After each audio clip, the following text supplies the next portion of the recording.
Hello, Bill, the knee pain guru. Welcome to Monday, March 16th, 2020. Welcome to the global pandemic, coronavirus. Thank you. Today we're going to talk about getting life back to normal after major knee surgery, which seems kind of insignificant after everything that's going on right now. However, it's important to keep your head when everyone else is losing theirs. So make sure to give the video a thumbs up, like and subscribe to my channel, as well as turn on notifications for future videos. We do these twice per week, and we use the comments that you put in the live chat or in the comments for the replay for future videos. And we will, like I said, we have these twice a week. So looks like people are going to have a lot of time on their hands. So we'll be here. We'll be talking. So the more questions you ask, the more we interact, the more I'm able to help and guide and support as far as where you're at, what you're dealing with your knees. So on to the topic. So getting back your life, getting it back to normal after major knee surgery. And this is this is a story that's close to my heart because it's such a profound. I dislocated my left knee 4 times, had reconstructive surgery on the ligament in my left knee. So in an instant, life changed pretty quickly. There was Bill's life before the knee injury, the 5 months that I was dislocating my left knee, and then when the surgery was. So there's like this milestones in my life.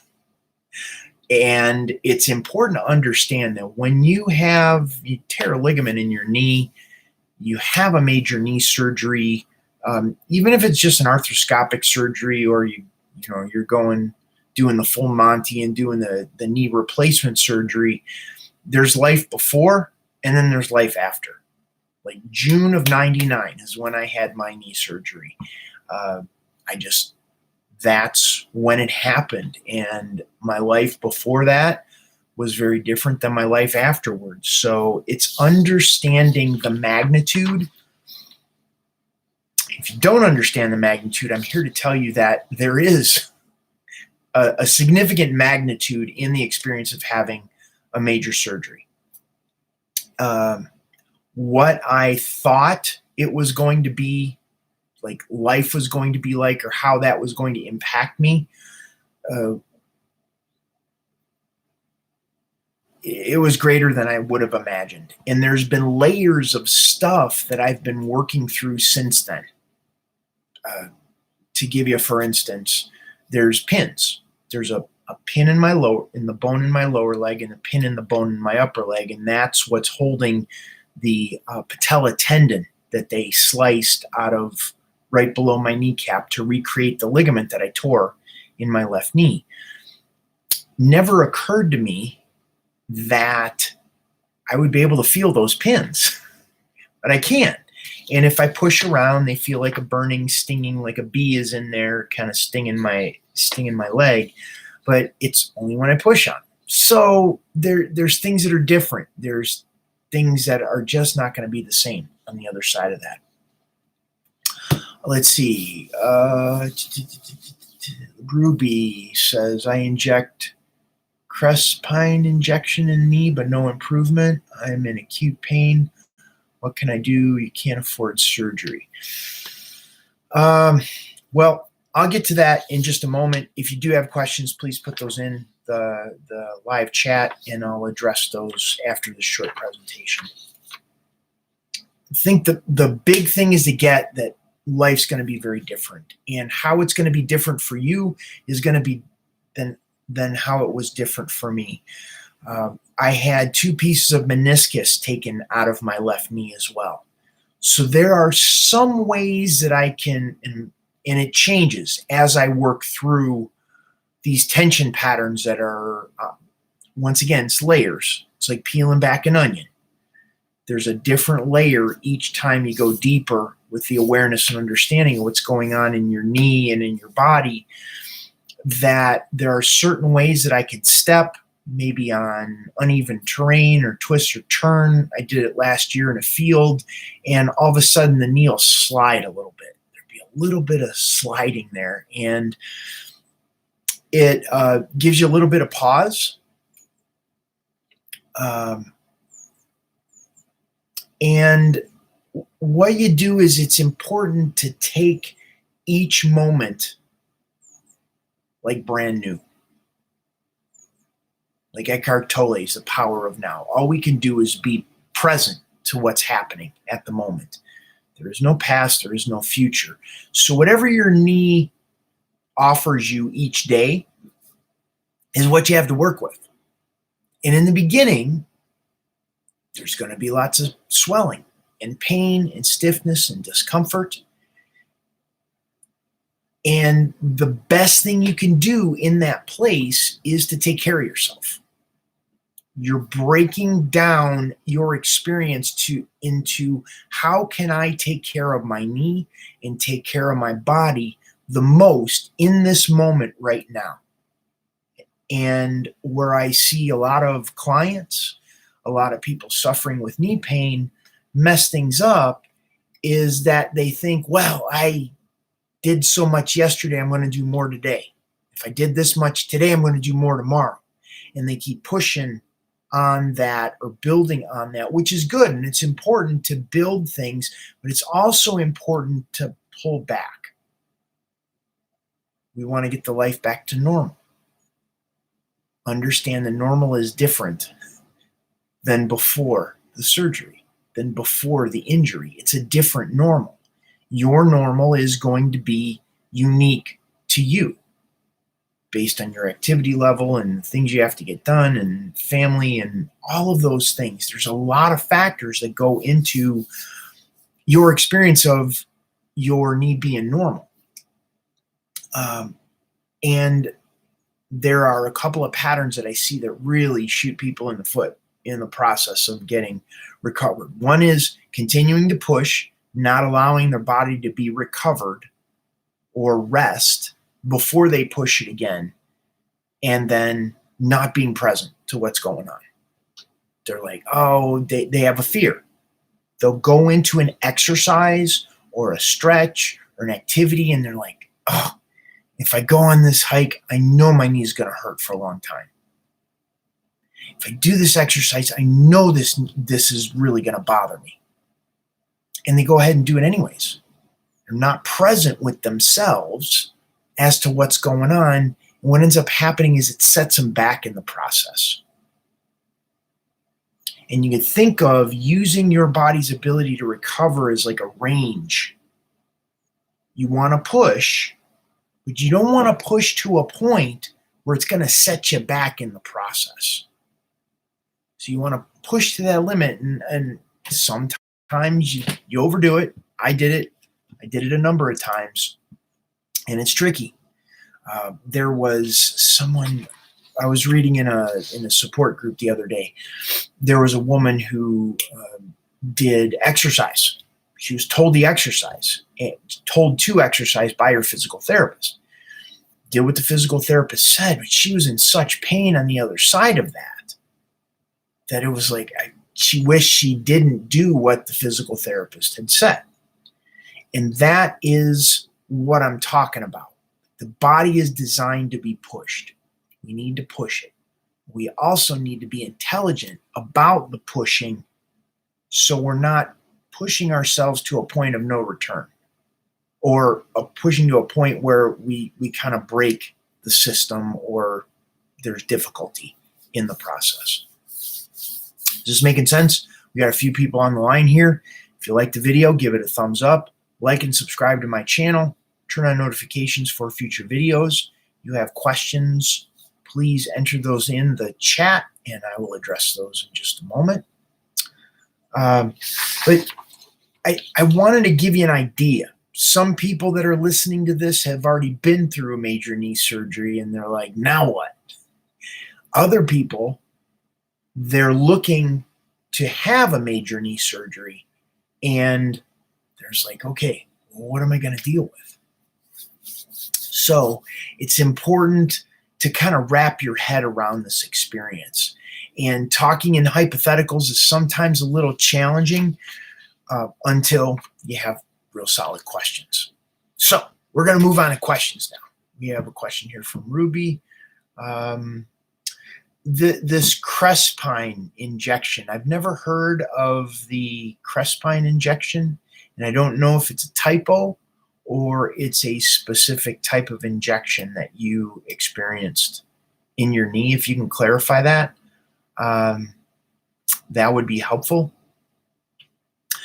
What's important to understand as far as if you can't afford surgery is creating comfort in the joint as much as possible. It's also not saying what exactly you have going on in your knee. Who's saying you need surgery? If you've gone to the doctor and you've gotten a diagnosis, what is the diagnosis? If you have something torn in your knee that needs to be repaired, is it meniscus? Is it tendon? Is it ligament? Is it muscle? Have you fractured the bone in your leg? These are all different. We can't straighten up the living room until we turn on the lights. And that's where there's this big void. We have to set a foundation and to get more information in the room to understand how to move forward. If we don't know what's going on in your knee and you have pain, it's kind of a crapshoot in terms of understanding, well, how do we develop a strategy? You've done an injection, you're in acute pain, we don't know what's wrong, you can't afford surgery. So there's gaps in the question, in the situation, in the scenario, that we can't put things into place because we need more information. So until you provide that information, then we really can't develop a solid strategy moving forward. And I get it, because the pain changes the way we think. The pain changes how we feel. The pain changes how we move. So what ends up happening is it affects our entire being, and it creates a condition where it will further put us in a place to make choices that regress the process. We want to make sure we address something and address it solidly so we can move forward from there. So we're continually making the progress in your body's healing of itself. And that's any client I work with. In any of my coaching programs, what we want to do is we want to make sure we gather all of the information first to have a solid diagnosis, and then develop our strategy moving forward from there, whether something is broken or torn or not. Does that make sense? If it makes sense, give it a thumbs up. If it doesn't make sense, hey, Nino.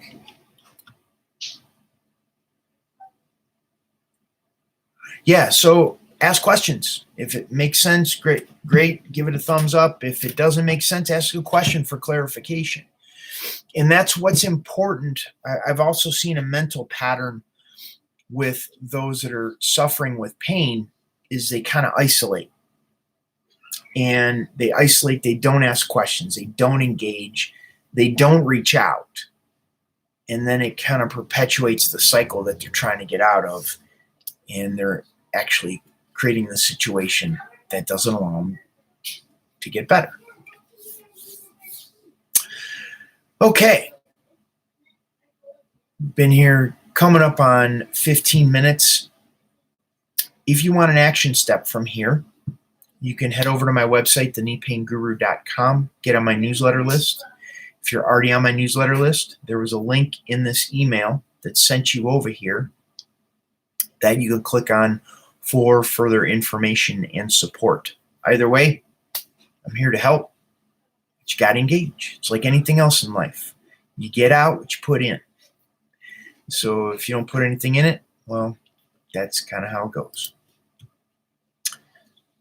Okay, let me see. I will put the link to the website here while I'm waiting for some more questions. Let's see, restore chat. This over here. Oh, we got a couple of things. Hold on a second. That was from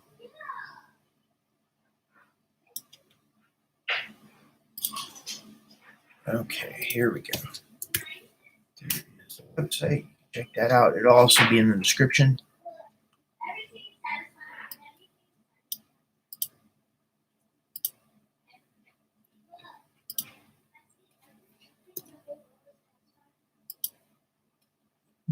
Okay, here we go. Nino, how does a knee injury, meniscus, normally take? How long does a meniscus and how to go about the healing process?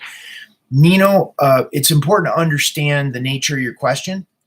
Not all meniscus tears are created equal. How long is the meniscus tear? Where's the location of meniscus tear? Where's the direction of the meniscus tear? What does your diet look like? What does your hydration look like?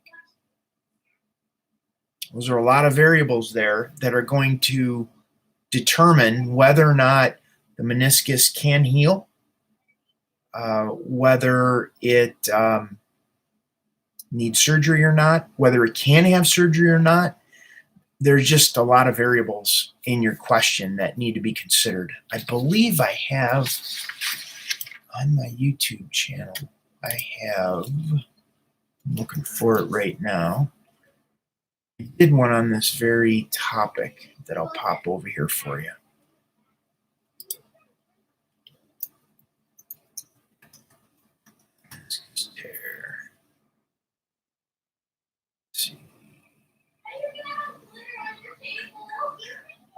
Yep, not all meniscus tears are created equal.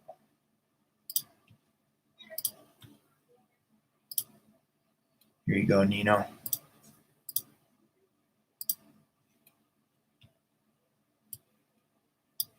Here's a link to the video that I recorded a couple years ago around that very topic.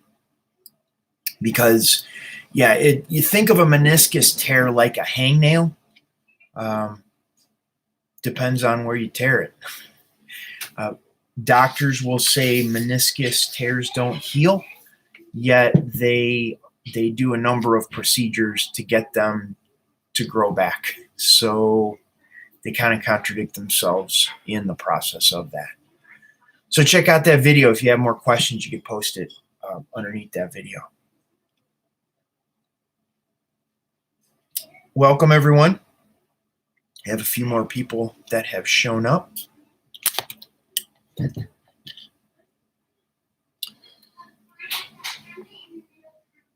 You're welcome, sir. Anyone else have any questions? Otherwise, I'll wrap it up for today. We have kids are home from school for the next 2 weeks because of this coronavirus thing. Yeah. So there's a significant advantage of having an online business. Okay. Well, that looks like to be about it. Thank you so much for being here. This is Bill Paravano, the Knee Pain Guru, going to sign off for today. Have a wonderful day, and I will see you on Thursday's video.